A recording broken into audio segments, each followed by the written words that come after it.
નમસ્કાર દર્શક મિત્રો, એસટી ન્યૂઝ ગુજરાતી ચેનલમાં આપનું સ્વાગત છે અને હું આપની સાથે રિદ્ધિ સોલંકી.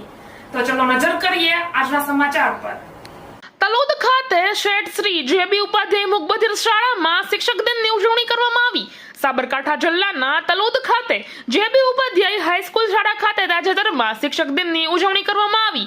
તે અંતર્ગત ધોરણ 1 થી 10 ના કુલ 23 મૂક બધિર વિદ્યાર્થીઓએ પ્રિન્સિપલ, શિક્ષકો અને સેવકની ભૂમિકા ભજવી અનુભવ મેળવ્યા હતા અને સભાનું આયોજન પણ કરવામાં આવ્યું હતું. તેમાં બનેલ બાળ આચાર્ય, શિક્ષકો અને સેવકોએ પોતાના આજના અનુભવને સાઇનમાં પ્રસ્તુત કર્યા હતા. આ સમગ્ર કાર્યક્રમ પ્રિન્સિપલ હરપાલસિંહ ઝાલા સાહેબના માર્ગદર્શન હેઠળ યોજાયો હતો અને આયોજન બદલ શાળાના સ્ટાફગણે કાર્યક્રમને બિરદાવ્યો હતો. પ્રેસ રિપોર્ટર પરેશ શર્મા સાથે એસટી ન્યૂઝ ગુજરાતી, તલોદ, સાબરકાંઠા.